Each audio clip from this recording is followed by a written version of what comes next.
Bismillah. Saya mulai dengan topik rumah tangga dulu misalnya.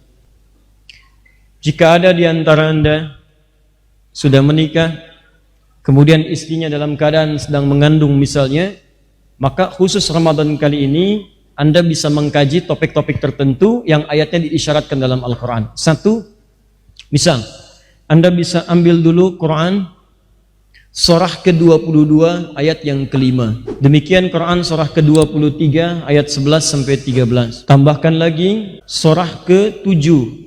Ini untuk doanya. Surah ke-7 ayat 189. Ayat 189. Hanya satu ayat ya, jangan teruskan 190-nya. Hanya satu ayat di ayat 189-nya. Kemudian untuk memberi isyarat kelancaran dalam proses persalinannya ada di Quran surah 19 Maryam, sudah dari ayat 23 sampai 25-nya. Di situ saya tunjukkan bagaimana Maryam ketika merasakan rasa sakit sampai datang, sampai langsung dihibur oleh Allah, sampai ditunjukkan makanan-makanan yang memudahkan persalinan, minuman yang memudahkan persalinan, sampai doa-doa yang memudahkan dalam persalinan. Ya.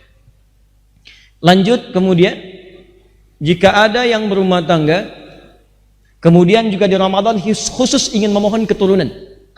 Misal sudah berumah tangga, Allah belum berikan tanda-tanda keturunan karena sebab-sebab tertentu. Maka apa di antara amalannya? Satu, Quran surah 19 Maryam. Nanti tilawah maksud saya, coba kaji ayat-ayat itu. Quran surah 19, sudah? Dari ayat yang kedua sampai ayat 15. 15 itu sampai ada nanti terlahir Yahya. Quran surah ke-19 ayat kedua sampai ayat 15. Sudah?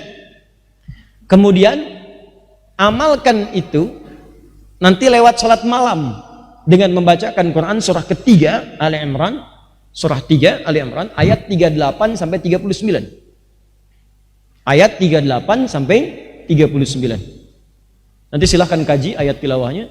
Kemudian isi siang harinya di Ramadan dengan mengamalkan petunjuk Quran surah ke-21 ayat 89 sampai 90. Ya wa kanu yusari'una fil khairat, mereka banyak berbuat kebaikan-kebaikan, sering berbagi. Jadi malamnya rajin salat, siangnya bersedekah. Ya. Sudah?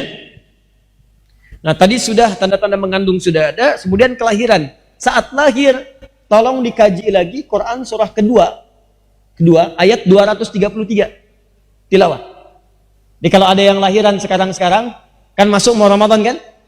Nah itu nanti tugas pertamanya, kaji Quran surah kedua ayat 233. Itu nanti yang akan sangat menentukan tentang kekuatan bayinya, daya imunnya, dan pembagian tugas antara ayah dan ibu yang baru dikaruniai seorang anak. Kemudian lanjutkan, bagi Anda yang ingin memberikan bekal kepada anak-anaknya dalam usia dini, Quran surah ke-31 ayat 13 sampai 19. Kalau ingin Anda teruskan sampai ke pencarian ilmu, nih yang sedang belajar, anak-anak mahasiswa, teman-teman, ya, yang belajar, Anda coba dalami tilawah nih. Kalau Anda bisa dalami ini, insya Allah ada keterangan langsung isyarat dalam Quran, Anda akan dipercepat pengetahuannya oleh Allah, cepat paham, cepat ingat, dan dimudahkan belajar Anda. Ya, ayatnya di sini setidaknya ada 3 sampai 4 ayat. Satu, Quran surah 9 ayat 122. Yang kedua, Quran surah 58 ayat 11. Yang ketiga, Quran surah kedua. Ingat di akhir ayat, ingat akhir ayat 282. Di akhir ayatnya, jangan baca dari awal, akhir ayatnya. Yang terakhir, Quran surah 96 ayat 1 sampai 5. Bacalah oleh antum sekalian 4 bagian ayat ini yang berbeda surah, silahkan gabungkan tilawah itu. Ya, insya Allah akan ada perubahan. Setelah itu, kalau dalam kehidupan sosial banyak ayatnya. Saya ambil contoh salah satu Quran surah ke-49 ayat 11 sampai 13. Quran surah 49 ayat 11 sampai 13. Masuk lagi bab rumah tangga. Awas, yang baru menikah, di awal pernikahan, sampai yang sudah berumah tangga, sampai yang sedang menata rumah tangga. Kita mulai dengan Quran surah ke-30 ayat 21. Tolong tilawahi ya. Lanjut ke Quran surah ke-4 ayat 34 sampai 35. Quran surah ke-4 ayat 34 sampai 35. Lanjut ke Quran surah saya turunkan berdasar fungsinya ya. Surah kedua ayat 168 itu laki-laki. Tambahkan Quran surah kedua ayat 172. Tambahkan Quran surah ke-7 ayat 96. Tambahkan Quran surah ke-51 ayat ke-22. Kemudian lanjutannya Quran surah ke-17 ayat 23 sampai 27. Kalau sedang ada masalah, teruskan ke Quran surah ke-2 ayat 214, detilnya di Quran surah kedua ayat 155 sampai 157, kemudian jawabannya di Quran surah ketiga ayat 142, lalu solusi utamanya di Quran surah ke-65 di akhir ayat kedua di awal ayat ketiga.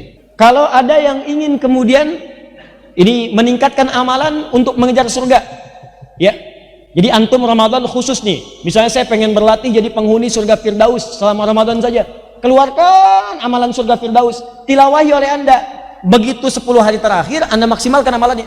Kan 10 hari kedua tilawah.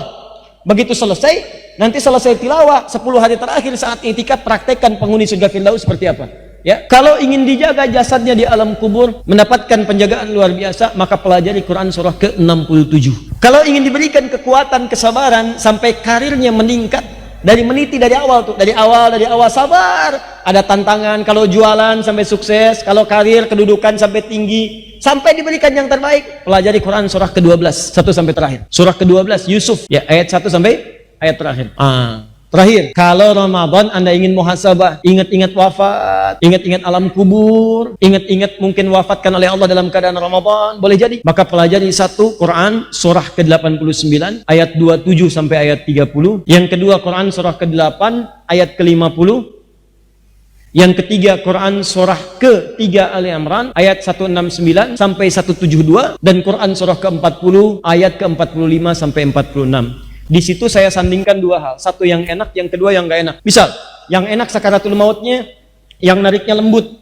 Bahkan Allah manggilnya gini, maaf ya, ya ayat Tuhan nafsul mutmainnah, hei jiwa yang tenang, pulangnya tenang, saking tenangnya, plak, meninggal aja. Ada yang kedua, sambil dipukulin malaikat, akhriju anfusakum, susah banget keluarnya, pukulin, depan, belakang, dipukulin.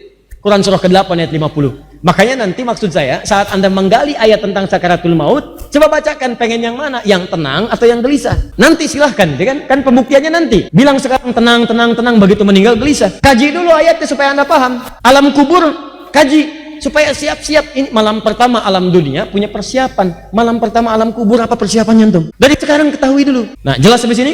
Setelah antum jelas ayat-ayatnya tadi, coba sesuaikan dengan bab di Al-Bukhari. Turunkan oleh antum semua, kira-kira apa yang antum akan kaji. Saya sudah berikan apa yang saya mampu sampaikan. Nanti setelah itu tugas antum mengeluarkan dari sekarang, pilih-pilih, bikin bab sendiri. Kalau belum tahu ayatnya tanyakan. Baik, jadi ini rahasia yang pernah saya janjikan. Sekarang saya berikan informasi sebagai tambahan, dan ini bahasan yang terakhir. Faman syahida minkumus syahra falyasum. Kalau Anda sudah siapkan agendanya, agenda sedekah, agenda baca Quran, agenda tilawah Quran, agenda menghafal Quran, agenda infak, agenda berbuat baik, maka faman syahida minkumus syahra, kalau Anda sudah tahu dan sudah mengenali datangnya awal bulan Ramadan, maka silahkan tunaikan puasa itu dengan semua agenda yang sudah Anda siapkan. Indah Quran itu.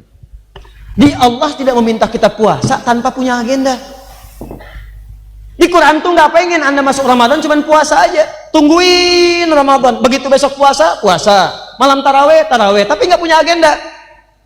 Makanya ayat-ayat puasa dibuka oleh Allah dengan penyiapan agenda dulu. Nih Qurannya, siapkan nanti saat Ramadan. Nih sedekahnya, apa yang kamu rencanakan? Berapa anggaran yang telah kamu siapkan untuk infak selama Ramadan? Nih doa, apa yang kamu siapkan, doa apa yang kamu akan baca saat Ramadan? Kajian apa yang kamu akan langsungkan?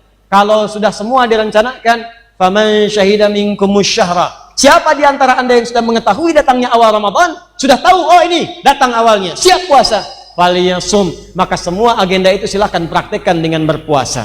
Masuki Ramadannya, tunaikan puasanya, dan praktekkan agenda yang telah Anda rancang tadi. Jadi terukur kegiatan Anda dari awal sampai akhir Ramadan.